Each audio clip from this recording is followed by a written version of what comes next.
Hello and welcome back to the Land and Climate podcast. My name's Bertie Harrison-Brudinski, and today I'm talking to Grant Hauber from the Institute for Energy Economics and Financial Analysis, or IEEFA. Grant is IEEFA's Strategic Energy Finance Advisor for Asia, but he's an engineer by training, and last year he authored a really important report about 2 carbon capture and storage projects, or CCS projects, in Norway. These CCS plants, called Sleipner and Snøhvit, have allowed Equinor to continue extracting gas from the North Sea without being financially burdened by Norway's carbon tax. The vast majority of CCS projects around the world have not been successful, but Sleipner has been running since the mid-1990s, and so it's often touted as proof that the technology works given the right political context. Grant's 2023 research has challenged that narrative, documenting various issues and unanticipated problems that Equinor has had trying to store millions of tons of supercritical CO2 1,000 meters under the ocean. One thing that caught my eye was they said, really, we don't know how CO2 is going to behave until we start putting it into the ground. We can do lots of projections and calculations, but we don't know exactly how it's going to behave. Well, actually, that was sort of a prophecy in the sense that it came to pass. I began by asking Grant to start us off by explaining exactly what we mean by carbon capture and storage, or CCS. Carbon capture and storage relates to an entire process chain of trying to gather and concentrate carbon dioxide emissions or extract carbon dioxide from industrial and production processes. And in most part, that's coming either from effluent stacks from factories or power generation, or it's actually extracting chemical CO2 from things like oil and gas production, extraction. And then you have to take that CO2, concentrate it, and pipe it and move it somewhere, and then dispose of it. So that's the carbon capture and then storage aspect. There's another aspect which is called carbon capture utilization and storage. And utilization typically refers to once you take that extracted CO2, you concentrate it, pump it back into the ground in order to release more hydrocarbons and oil and gas that might be trapped down there, because CO2 has a way of dislodging difficult to extract resources, particularly from oil and gas fields that have been long since worked over. It is related to an entire process chain of capture, compression, and disposal methods for CO2. What is the scale of CCS out there? What's planned? How tried and tested do you think this technology group is? What's interesting about carbon capture and storage is that it's been around for 50 plus years in terms of the oil and gas industry, doing, as I was saying, extracting the CO2 or tapping into CO2 that's available and using it to enhance oil and gas production. In terms of the actual capture and disposal of CO2, there are very few projects that are out there. And there are many different processes and process types that are used to try to capture CO2, all of which are typically bespoke to the source of CO2 you're trying to capture. So it's not like there's an off-the-shelf catalog order technology. It is designed by engineers for every specific plant and process that is used. And those plants are fine-tuned to the concentration of CO2 that they're trying to handle, which means unlike things like we've heard about the incredible drop of price in solar PV and wind technology, and now batteries, CCS technology doesn't have that benefit. It's always being designed specifically for the purpose it's intended. And what comes out of that has been highly uneven extraction performance and highly uneven energy efficiencies and costs of operation because of that.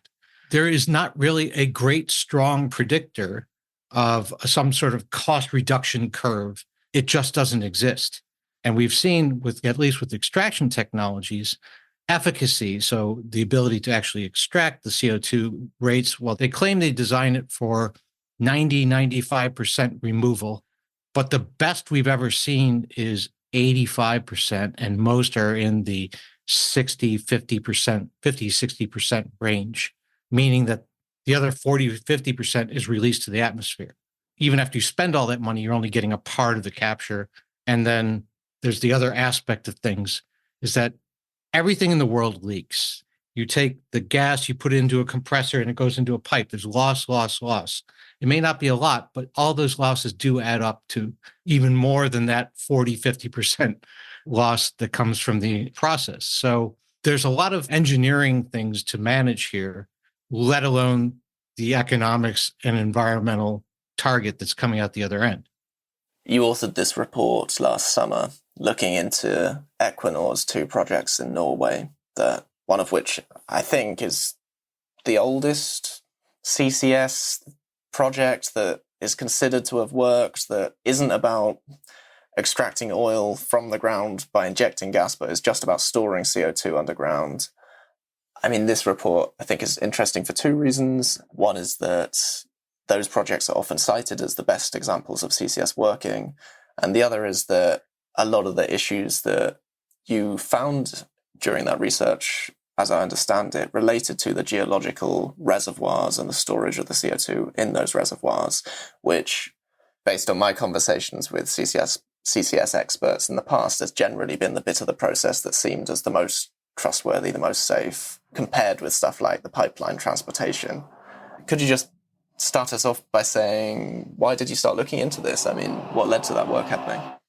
Okay, so the 2 projects we're talking about are Equinor's Sleipner and Snøhvit projects in Norway, offshore oil and gas or gas extraction fields, where there's a CO2 content in the gas that needs to be stripped out in order to make the gas marketable. Because of the way Norwegian legislation was set up in the early 1990s, they wanted to tax that carbon to assure that it wasn't released into the atmosphere. So Equinor was encouraged to invest in these carbon capture and storage facilities. The specific aspect I looked at was putting it back into the ground. So the storage aspect of this. It's been going on since 1994 with the Sleipner project, and 10 years afterwards, the Snøhvit project joined this. And they have been putting in 900,000 tons to 1 million tons for Sleipner per year, and more like 700,000 tons per year for the Snøhvit project. Scientists, geophysicists have been designing, operating, and monitoring these projects for that time period. So what you hear is 1994, we're coming up on 30 years here of operations. That's a success. And so you hear this quoted, these 2 projects quoted on the floor of Parliament, in congressional committee meetings, anywhere that anyone's like, this is a great solution for CO2 disposal. In IEEFA, we try to look at these things objectively and we say, oh, well, that sounds great. Well, let's look into it. What makes these projects so great? Why do they work? So we wanted to test that. And so we kind of asked ourselves questions. Well, how does it work? What makes it secure? What's the proof of that? Were there any challenges in implementing the projects? Are there any ongoing issues? What are they going to do with this once they're at the end of their life? So we had to go and look for that. And what's interesting is that all we saw in at least readily accessible media, a lot of praise, but none of the technical stuff. So I had to go and I said, okay, I'm going to go dig a bit deeper. How did they design it? How did they implement and operate the project? And that required me to go dig deep into academic papers and technical journals. Most of these sit behind paywalls because they're highly specialized documents. And that's where things started getting a bit murkier. And certainly something that showed that there were more risks and unknowns than what the outside projection of these projects made it seem. So Sleipner began in 1994, had a few early teething problems, right? And then only a few years in after that, hit another bump in the road. Maybe you could tell us about that. I came across a paper that was written sort of as a retrospective. We've done our work for 25 years. And it was titled, Why CCS is Not Like Reverse Gas Engineering. And this was written by some of the lead geophysicists for these 2 Norwegian projects. What they just wanted to say was, it ain't like taking it out of the ground. It's not the same as taking oil and gas out of the ground. There's a lot more to consider when you're putting CO2 back into somewhere where that you've actually tried to extract things from. There are many more technical considerations. There's much more careful planning. And what they advised was also we need to use the best available technology. Sometimes you can get away with, shoestringing budgets to do detection of subsurface hydrocarbons when you're doing an extraction project. But if you're trying to find structures to permanently store CO2, you need to sharpen your pencil more. And the one thing that caught my eye was they said, really, we don't know how CO2 is going to behave until we start putting it into the ground. We can do lots of projections and calculations, but we don't know exactly how it's going to behave. Well, actually, that was sort of a prophecy in the sense that it came to pass in the Snøhvit project. Here's a project came, 10 years later with the benefit of Sleipner's experience. And they said, okay, we found this great place to put CO2. It's going to be far below our production level where the gas is. It's going to be a good distance below that. What they do is they do seismic studies. So they bounce seismic waves off the subsurface of the sea back to data collection ships, and they create 3D models of the space. And then, they can verify that with other techniques. If they have a drill core, they'll look at the rock sample and the rock chemistry to see about how receptive it will be to CO2 chemically. So they did all this work and they said, we had massive storage area. It's going to be good for 18 years of storage because the pore space, which is the gaps between the rocks and minerals, will allow for the CO2 to go in there and get stuck. What happened there was they started injecting it. Within months, the pressure started building up very quickly. And they realized that actually at the rates they were seeing this slow down, they didn't have 18 years worth of storage. They had about 18 months. This project, Snøhvit, was connected to the Hammerfest LNG project, which is nearly $7 billion Equinor investment for LNG, liquefied natural gas export. And they needed this CO2 storage to work based on the economics of avoiding the carbon tax. They had to scramble on an emergency basis to find a new place to put CO2. And they didn't know what was going wrong. They had this whole checklist of stuff that they had to go through. Like, okay, is there something blocking the well hole? Was there mineralization in the well that was blocking it from flowing away from the well? No, they put chemicals down there, tried to dissolve that, didn't work. The storage layer is non-viable. They actually had to plug and abandon that part of the well. And then they took a chance while they had this ship that they had to procure on an emergency basis to go out there. They tried entering a new layer that was shallower. They were able to open that up into the side of the well casing, compromising the well casing to try the CO2. It worked well enough that they could resume pumping CO2 in there, except they went up so high that they were only about 50 to 100 meters from the production layer where they were extracting gas, which is exactly what they didn't want to do. But they needed to do that as a temporary measure while they went out and then had to go prospect for a new place to do long-term CO2 storage. That whole thing wound up advancing that process by decades and costing them hundreds and hundreds of millions of dollars to go find it, develop it, tap into it, connect all the pipes and such. They're using this third storage space today. And that just goes to show you that they had to think on their feet and have the technical people, the engineering people, the equipment, and the capital available to make this stuff happen, not to plan. So what it comes away with is that you have to plan for all this, even if you don't think it's going to happen. So would it be fair to say that in the Snøhvit case, it's worked to the extent that it has, partly just out of luck that they were able to find somewhere in a short space of time? Yeah, a lot of things aligned there to make it work for them, and they were able to wipe the sweat off their brow and say, phew, dodge that bullet. But Snøhvit is small. It's a small volume area by comparison to what's being proposed in the North Sea storage areas, the other parts, the new areas of Norway's goal to franchise CO2 storage, and as well as the big plans in the US that are talked about, plus other projects in Asia. This could happen at any one of those. But what we're talking about in those projects are volumes of CO2 that are an order of magnitude 10, 20 times bigger than these projects. And it's not like you can take the case study, but you can't take the data from the Norwegian projects and apply it blindly to these other ones, because each subsurface area has its own characteristics. No 2 cubic kilometers of rock and soil and things are the same anywhere on the planet. So you have to go and do all your research. Then you have to do your design.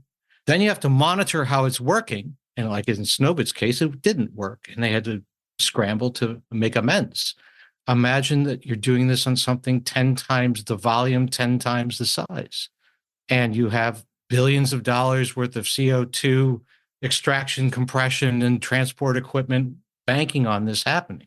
This actually maybe segues back to the first project, Sleipner. So Sleipner is an illustration of, well, they had lots of studies, they had monitoring going on. So in 1994, they did some pre-operation seismic studies where they modeled the space.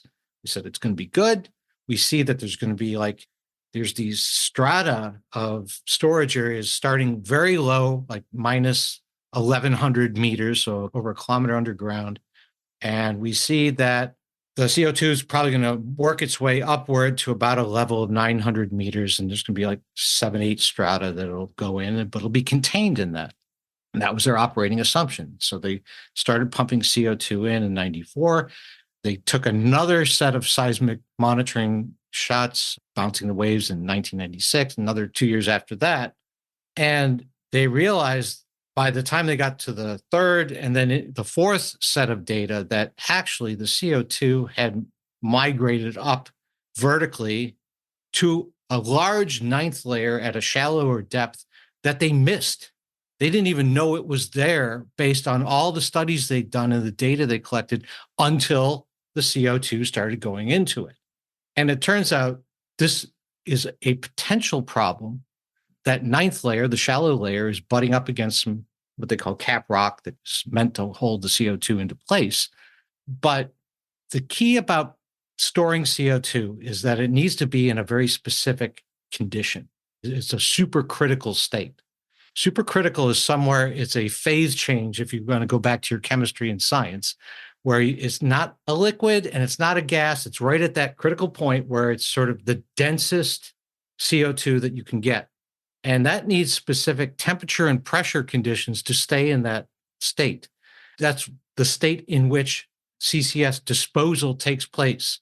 They want the smallest amount of supercritical liquid with the most CO2 in it to fill the pore space underground. But that only exists in that state at 800 meters or lower into the ground. This ninth layer at Sleipner is right at 800 meters. So what happens if it goes above 800 meters? It potentially could transform back into gas. And the molecules are much smaller and dispersed, and gas can go many different places you don't want it to go. And that's the thing. And then you can't control it. The learning here is that once you put CO2 into the ground, you really can't control it anymore. The only thing you can do is control how much CO2 goes in at whatever pressure, and you can monitor the pressure and temperature. And that's about it. The rest is monitoring, as Sleipner case illustrates. The monitoring, quote unquote, that they do is snapshots in time with 2 to 3 years in between gathering those snapshots, where all sorts of things can happen during that period. And they take those data sets and they put it together into models that they predict in a quote unquote 4-dimensional way. The 3D pictures they take in time, then they look at how they changed over time. What's interesting about Sleipner is apparently that ninth layer right under the cap rock is slightly inclined on one end towards the west. And the Sleipner operating license territory is right on the border between Norwegian and UK waters.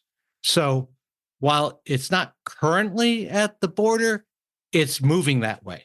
And we don't know exactly where it is now because Equinor stopped releasing public information on their seismic monitoring program in 2010.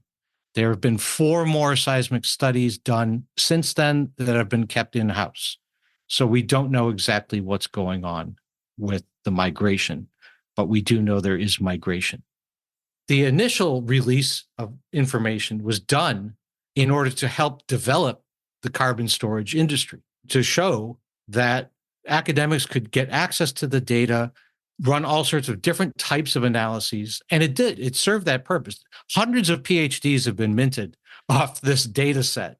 And lots of information on how to track and model it has been done. They've gone from a two-dimensional model to a three-dimensional model, one layer. Now they have a three-dimensional model of all the layers. And that's advanced the science. But again, we are using models which are based on snapshots, which are predictions, and it's not actual reality.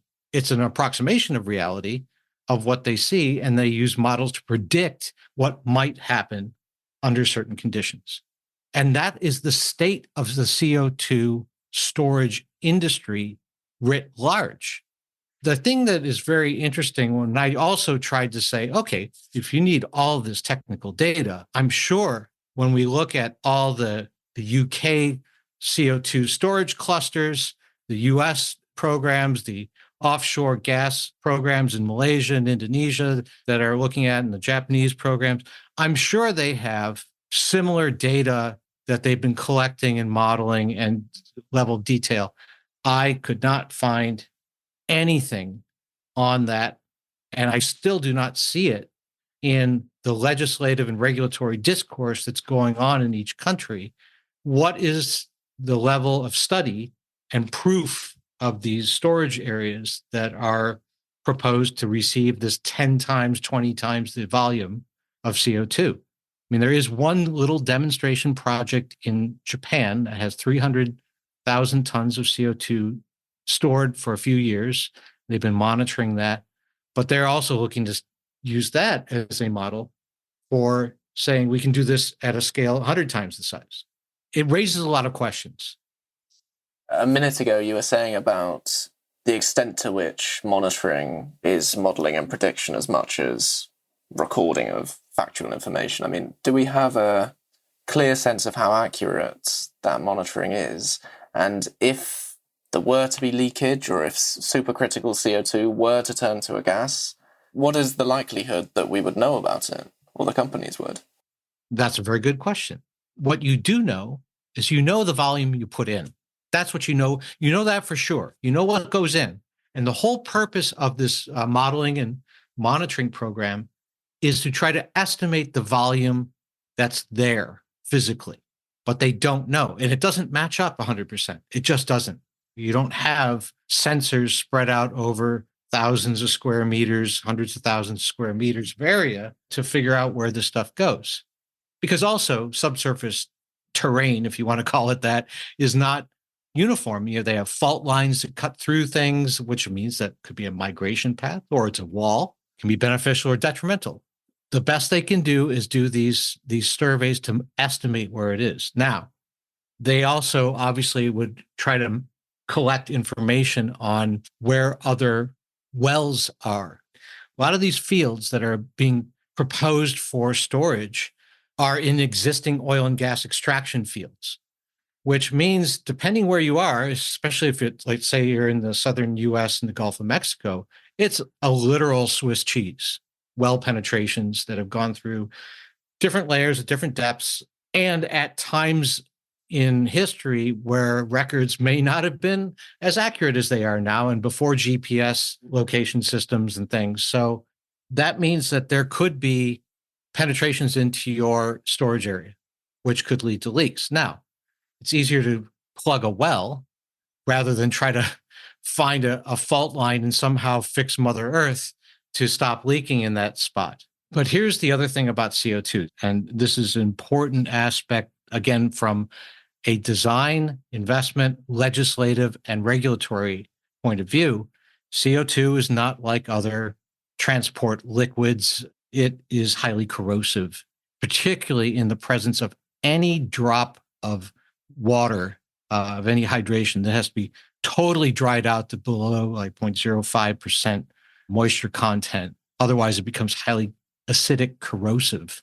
And that's why you actually need specialty steels, alloys for pipelines. And the other thing that's important is the design of the wellhead itself. It needs to have very special types of cement, casings, well designed, such that the CO2 doesn't leak up around it and corrode and destroy the materials there. That is the big risk when you're working with old fields that have wells in them. 99 times out of 100, they were not designed for CO2 containment. They were designed for oil and gas extraction, which means that even some wells that have been plugged and abandoned, even like say in the North Sea, plugged and abandoned to very high standard that was regulated by the authorities, they still may not be appropriate for CO2 storage. You won't know that until it starts leaking. The question is, can you find where that's leaking? How do you rehabilitate that well without releasing even more CO2? And when we're thinking about that kind of long-term monitoring that needs to happen fairly consistently, what are the timescales that we're thinking about with that being ongoing? Because the CO2 storage is meant to be permanent.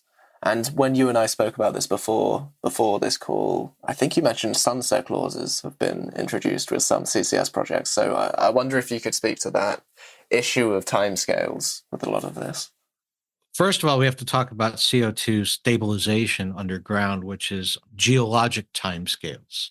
The goal of putting supercritical CO2 fluid gas-ish underground is to try to bond it with the pore space minerals that are there.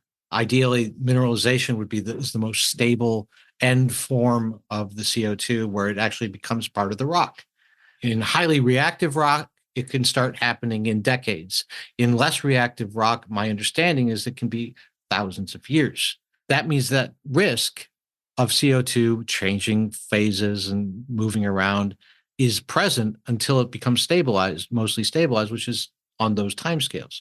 However, when we look at the handful of regulatory regimes, and there aren't many available globally, they say, okay, after well closing, there's a protocol the operator has to follow. This is the regulator saying this. You have to close it. We need you to set up a monitoring program, and you need to report to us every 6, 12 months how that's going. And we put you under bond. The operator posts a bond to the government saying, hey, we will have the people and resources available to monitor this over an agreed period that's in the legislation and then in the regulation. And that right now ranges from a maximum, which was in the US Class 6 well regulation of 50 years, down to a minimum found in Australia and the recently adopted Indonesian carbon capture and storage law, a minimum of 15 years. After those periods, what happens to the liability and the responsibility of the stored CO2 once the operator walks away? Oh, that reverts to the state, to the people of each country. What that begs a question is the regulator, in that case, 15 years after closure, in a position to muster the technical personnel, equipment, and financial resources to address a leak should one make itself known? Will they continue the expense of monitoring those wells after the sunset period when it becomes under the aegis of the government to make sure that that doesn't happen? While many people will talk a good game saying, of course we will do, it's so important for the world, the hundreds of thousands of orphaned and abandoned and leaking wells in the United States, as one example, kind of contrast to that potential fiduciary responsibility. This whole thing appears to be a venture in risk with a lot of money required to do it. Something that actually was driven home recently, the 2nd of February's earnings call from ExxonMobil. Darren Woods, the CEO, said, we don't think CCS will be a viable technology except for very limited industrial applications because we can't get the cost down low enough to make it work as a viable proposition. And he came out and said that. So that was quite eye-opening. And this is a company that is investing in Denbury Enterprises, which is the main CO2 pipeline company that exists in the US, the Houston Ship Channel Consortium to try to collect CO2. And what this indicates is that CO2 is a waste product, and it needs high levels of government support and public monies, unless there was some very robust carbon market, which has yet to been created in most countries, that prices this as such.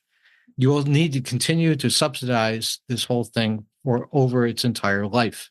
And the question becomes, how many governments in the world have the fiscal resources to have an open-ended liability like that, basically permanently? Do you think that industry might be starting to put more limits on their ambitions with the scale of CCS ahead of, say, climate modelers and policymakers? Are some of the technocrats behind on this?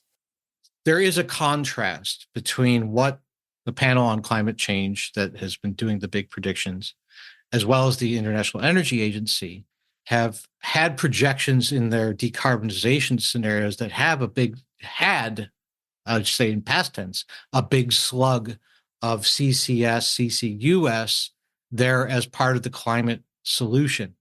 In recent years, those estimates have been slashed based on two things. One, they're finding the technology readiness and rollout ability is less than what they thought it would be based on where technical progress should be. And the second is there's really not a need for it because renewables, energy efficiency, and methane leakage reduction will handle most of the decarbonization challenge. 85% of the solution are those things that are readily technologically available today. So they've been cutting down their future reliance on CCS out to 2050. On the investing side, the companies that will actually have to put the capital up and the hardware in the ground and the operators in the field, they're realized absent investment subsidies and support or credits, they are not seeing it as a viable business model. And there was an interesting case in Canada when the government said, hey, we'll make some credits available to you if you can guarantee that we get 95% capture rates and you can keep the CO2 in the ground. And one of the companies there who was saying, oh, yes, we have decades of experience with CO2 capture and handling, said, actually changed their tune within minutes and said, the technology is not ready yet for that. This is quite informative. If you put together a series of binding targets that are at the level that you, from a policy perspective and a environmental perspective, you want to achieve, which is reduce carbonization of the atmosphere, reduce CO2 permanently. And then you put that as a criterion for getting access to subsidies to do these CCS projects, the industry will balk because they know it can't be done technically. It really takes a well-informed and dedicated policy and regulatory structure to dig their heels in and say, we can support you if you deliver. But we're not seeing that. What we're seeing is a regime that's trying to, and this is not just in any one country, it's a regime that's trying to encourage capital investment in things that sound good, but may not perform up to the standard, and they aren't necessarily setting that standard to one the world needs.